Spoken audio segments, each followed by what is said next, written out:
মধ্যপ্রাচ্যে দখলদার ইসরায়েল ও ইরানের মধ্যে চলছে সর্বাত্মক যুদ্ধ, আর এ যুদ্ধে যোগ দিয়েছে যুক্তরাষ্ট্র।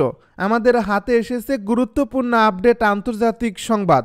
শুরুতেই থাকছে ইরানের ক্ষেপণাস্ত্র অবকাঠামোতে ইসরায়েলের ব্যাপক হামলা। এবারে জানিয়ে দিব ইসরায়েলকে হামলা বন্ধ করতে বলবেন না ট্রাম্প।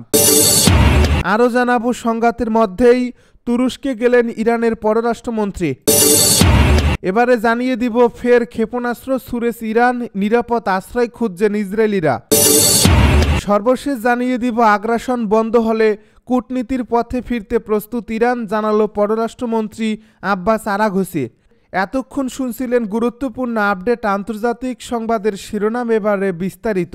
তবে তার আগে অনুরোধ রইল ভিডিওটিতে একটি লাইক এবং কমেন্ট করে জানিয়ে দিন ভিডিও সম্পর্কে আপনার মূল্যবান মতামত। আরও জানিয়ে দিন ভিডিওটি কোথা থেকে দেখছেন বা কোন জেলা থেকে দেখছেন।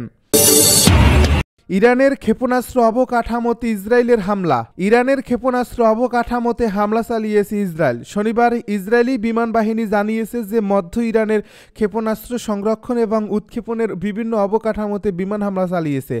দুদেশের মধ্যে 9 দিন ধরে সংঘাত চলছে, খবর এএফপির।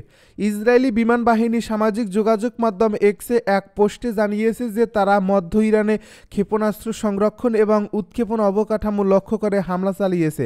এদিকে ইরানের পররাষ্ট্রমন্ত্রীর সঙ্গে বৈঠকের পর আলোচনা চালিয়ে যেতে আগ্রহের কথা জানিয়েছেন ইউরোপীয় ইউনিয়নের পররাষ্ট্রমন্ত্রীরা। অপরদিকে কূটনৈতিক আলোচনায় রাজি থাকলেও ইরানের পররাষ্ট্রমন্ত্রী আব্বাস আরাঘচি বলেছেন আগ্রাসন বন্ধ হলেই ইরান এ বিষয়ে বিবেচনা করবে। ইরান ও ইসরায়েল সংঘাত বন্ধের প্রচেষ্টার অংশ হিসেবে শুক্রবার সুইজারল্যান্ডের জেনেভায় কূটনৈতিক বৈঠকে বসেন ইরানের পররাষ্ট্রমন্ত্রী আব্বাস আরাঘচি এবং ইউরোপীয় পররাষ্ট্রমন্ত্রীরা। এ বৈঠক শেষে গণমাধ্যমে সংক্ষিপ্ত বক্তব্যে ইউরোপীয় কমিশনের ভাইস প্রেসিডেন্ট কাজা ক্যালাস বলেন, আঞ্চলিক উত্তেজনা কারোর জন্যই লাভজনক নয়, তাই আমাদেরকে আলোচনার সুযোগ খোলা রাখা উচিত। তিনি আরও জানান, উভয় পক্ষই পারমাণবিক সহ বৃহত্তর বিষয় নিয়ে আলোচনার সম্মত হয়েছে। ইরানের সঙ্গে চলমান আলোচনা অব্যাহত রাখতে আগ্রহী বলে জানান যুক্তরাজ্যের পররাষ্ট্রমন্ত্রী ডেভিড ল্যামিও। ইসরায়েলকে হামলা বন্ধ করতে বলবেন না ট্রাম্প। ইরানে ইসরায়েলি বিমান হামলা বন্ধে যুক্তরাষ্ট্রের হস্তক্ষেপ চেয়ে যখন ইউরোপীয় কূটনীতিকেরা জোর আহ্বান জানাচ্ছেন, ঠিক সেই সময় মার্কিন প্রেসিডেন্ট ডোনাল্ড ট্রাম্প জানিয়ে দিলেন তিনি ইসরায়েলকে হামলা বন্ধ করতে বলবেন না, খবর আল জাজিরার।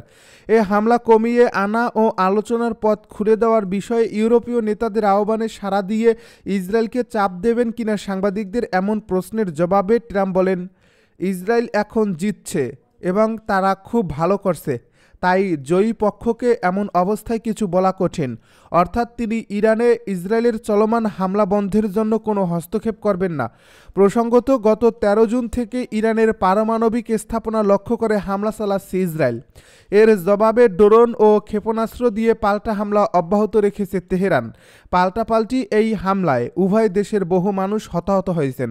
উল্লেখ্য, মার্কিন প্রেসিডেন্ট ডোনাল্ড ট্রাম্পের রাজনৈতিক জীবন আর কৌশল বিশ্লেষণ করলে বারবার ভেসে ওঠে একই চিত্র। বিপদে পড়লেই তার মুখে শোনা যায় সেই পরিচিত সময়সীমা 2 সপ্তাহ।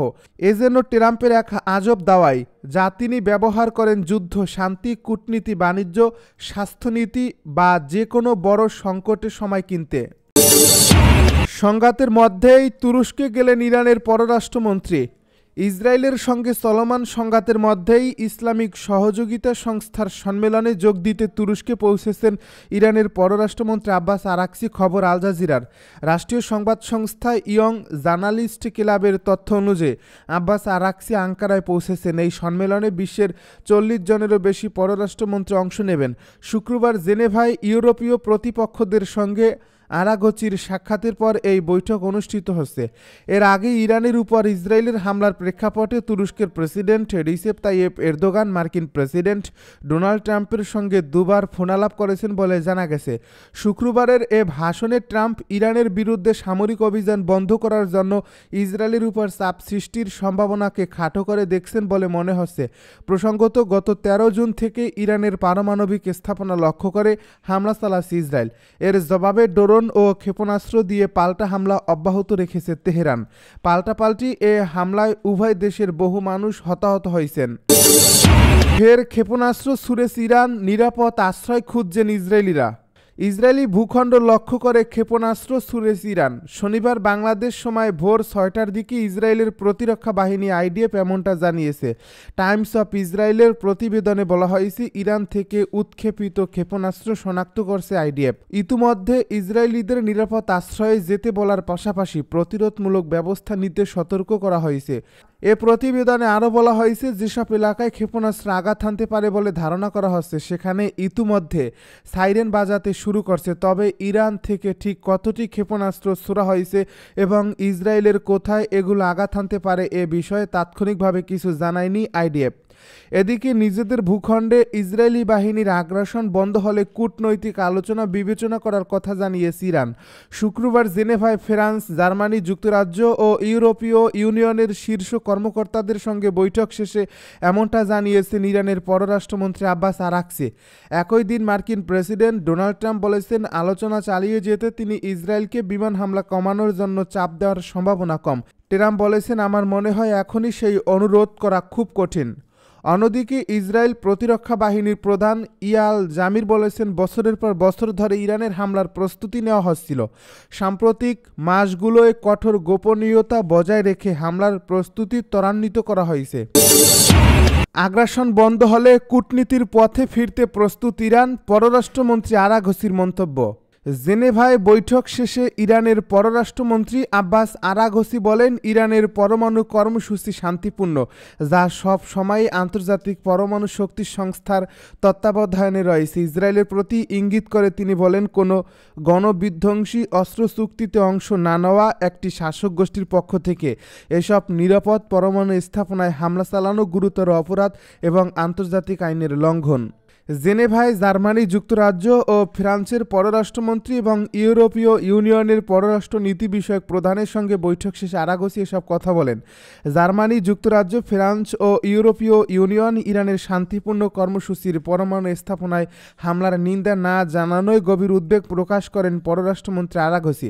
ইরানের পররাষ্ট্রমন্ত্রী বলেন, আগ্রাসন বন্ধ হলে এবং অপরাধীদের জবাবদিহির আওতায় আনা না হলে ইরান আবারও কূটনীতির কথা বিবেচনা করতে প্রস্তুত না। তিনি স্পষ্ট করে বলেন, ইরানের প্রতিরক্ষা সক্ষমতা নিয়ে কোনোভাবেই আলোচনা হতে পারে না। শেষে আরাঘসি আরও বলেন, আমরা জার্মানি, যুক্তরাজ্য, ফ্রান্স ও ইইউর সঙ্গে আলোচনা চালিয়ে যাওয়ার পক্ষে। শীঘ্রই আবার এই আলোচনায় যোগ দিতে আমরা প্রস্তুত। আমেরিকার সঙ্গে বিশ্বাসঘাতকতা করছে ইসরায়েল। আমেরিকার সঙ্গে ইসরায়েল বিশ্বাসঘাতকতা করেছে বলে মন্তব্য করেছেন ইরানের পররাষ্ট্রমন্ত্রী সায়েদ আব্বাস আরাকচি। তিনি বলেন, ইসরায়েলের হামলা যুক্তরাষ্ট্রের সঙ্গে কূটনৈতিকভাবে বিশ্বাসঘাতকতা। শুক্রবার জর্ডানের সংবাদ মাধ্যম রয়া নিউজের এক প্রতিবেদনে এই তথ্য জানানো হয়েছে। পররাষ্ট্রমন্ত্রী বলেন, ইরানে ইসরায়েলের হামলা যুক্তরাষ্ট্রে কূটনৈতিক প্রচেষ্টার সঙ্গে বিশ্বাসঘাতকতা। তিনি এ হামলার নিন্দা জানিয়ে বলেন, তেহরান এবং ওয়াশিংটন ইরানের পারমাণবিক কর্মসূচি নিয়ে একটি অত্যন্ত সম্ভাবনাময় চুক্তির পথে ছিল। জেনেভায় জাতিসংঘের মানবাধিকার কাউন্সিলে ইউরোপীয় পররাষ্ট্রমন্ত্রীদের সঙ্গে বৈঠকের আগে আরাঘসি বলেন, আমরা যখন একটি চলমান কূটনৈতিক প্রক্রিয়ার মধ্যে ছিলাম তখনই আমাদের উপর হামলা করা হয়েছে। জেনেভায় জাতিসংঘের মানবাধিকার কাউন্সিলে বক্তব্যকালে তিনি ক্ষোভ প্রকাশ করে বলেন, এই হামলা এমন এক সময়ে চালানো হয়েছে যখন আমরা আমেরিকার সঙ্গে 15 জুন একটি সম্ভাবনাময় শান্তিপূর্ণ চুক্তি নিয়ে আলোচনার প্রস্তুতি নিচ্ছিলাম। এই কূটনীতির প্রতি বিশ্বাসঘাতকতা এবং আন্তর্জাতিক আইন এবং জাতিসংঘ ব্যবস্থার উপর এক নজিরবিহীন আঘাত। এর আগে আল জাজিরার প্রতিবেদনে বলা হয়, ইসরায়েল ও ইরানের মধ্যকার চলমান সংঘাতে যুক্তরাষ্ট্র সরাসরি অংশ নেবে কিনা সে বিষয়ে আগামী 2 সপ্তাহের মধ্যে সিদ্ধান্ত নেবেন যুক্তরাষ্ট্রের প্রেসিডেন্ট ডোনাল্ড ট্রাম্প। তবে এমন সিদ্ধান্তে গভীর হতাশায় পড়েছেন নেতানিয়াহু। ইসরায়েলি সংবাদ মাধ্যম হারতেজের কলামিস্ট ও লেখক গিডিয়ন লেভি আল জাজিরাকে বলেছেন, বেনিয়ামিন নেতানিয়াহু ও তার জোট ইসরায়েলের সঙ্গে যুদ্ধে জড়িত হওয়ার সিদ্ধান্তের জন্য ট্রাম্পের কয়েক সপ্তাহ অপেক্ষার পরামর্শে গভীর হতাশায় পড়েছে।